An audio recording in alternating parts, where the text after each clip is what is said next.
Telangana police academy joint director IPS officer Naveen Kumar Bhatta వివాదంలో చిక్కుకున్నారు. నకిలీ పత్రాలు సృష్టించి తన ఇంటిని ఆక్రమించారంటూ రాష్ట్ర ఎన్నికల సంఘం ప్రధాన అధికారి, రిటైర్డ్ ఐఏఎస్ అధికారి బన్వర్ లాల్ ఫిర్యాదు మేరకు ఆయనపై భూ కబ్జా సెక్షన్ల కింద చీటింగ్ కేసు నమోదు చేశారు.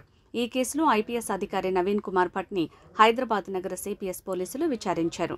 ఈ కేసుకు సంబంధించి ఐపీఎస్ ఆఫీసర్ నవీన్ కుమార్ భట్తో పాటు జూబ్లీహిల్స్ కు చెందిన భార్యాభర్తలు ఓర్సు సాంబశివరావు, రూపా డింపుల్పై సెప్టెంబర్ 17వ తేదీన పోలీసులు చీటింగ్ సహా వివిధ సెక్షన్ల కింద కేసు నమోదు చేశారు.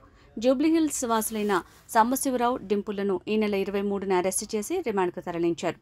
అప్పటి నుంచి నవీన్ కుమార్ పరారీలో ఉన్నట్టు పోలీసులు రిమాండ్ రిపోర్టులో పేర్కొన్నారు. తాజాగా ఆయనకు నోటీసులు జారీ చేసి బుధవారం సీసీఎస్ పోలీస్ స్టేషన్కి పిలిపించి విచారించారు. వచ్చే నెలలో మరోసారి విచారిస్తామన్నారు. ఐపీఎస్ అధికారి మరో రిటైర్డ్ ఐఏఎస్ అధికారి ఇంటిని ఆక్రమించేందుకు ప్రయత్నించిన ఘటన వెలుగులోకి రావడం సంచలనం సృష్టించింది. అత్యున్నత భారత సర్వీసుల్లో ప్రజల రక్షణ చూడాల్సిన స్థాయిలో ఉండే అధికారి ఇలాంటి దురాగతాలకు పాల్పడటం ఏంటి? వ్యవస్థ ఎక్కడికి వెళ్తుంది అనే చర్చకు దారితీసింది. నెట్టింట ఇదే వ్యవహారం హాట్ టాపిక్ గా మారింది.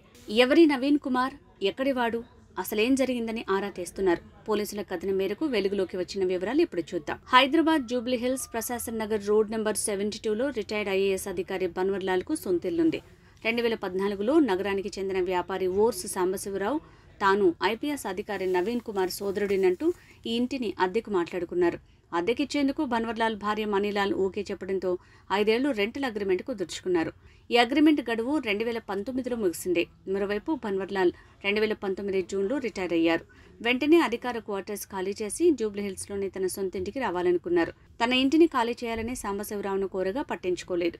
అంతేకాదు ఐపీఎస్ ఆఫీసర్ నవీన్ కుమార్ కూడా అదే ఇంట్లో చేరారు.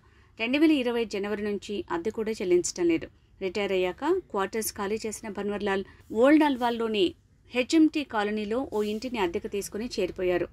సొంతింటి అద్దె బకాయిలు చెల్లించాలని కోరగా సాంబశివరావు 2020 సెప్టెంబర్ 18న పోస్ట్ డేటెడ్ చెక్లు ఇచ్చారు. ఈ చెక్కుల్లో కొన్ని బౌన్స్ కావడంతో బన్వర్లాల్ షాక్ అయ్యారు.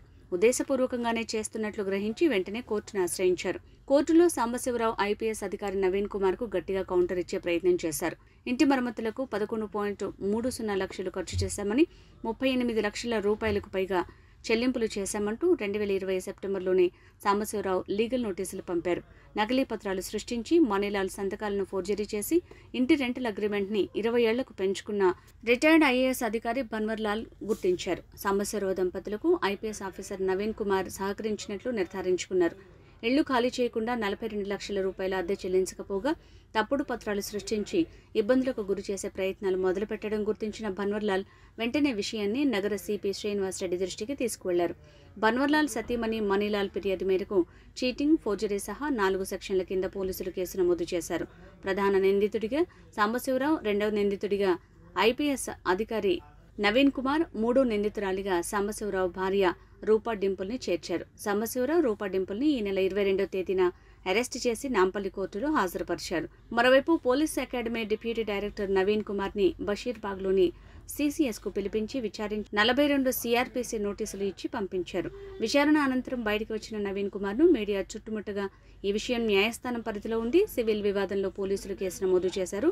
నేను న్యాయపరంగా ముందుకు వెళ్తానన్నారు. సాక్ష్యాధారాలతో కొన్ని ముఖ్యమైన విషయాలు వీలు చూసుకుని వెల్లడిస్తానన్నారు.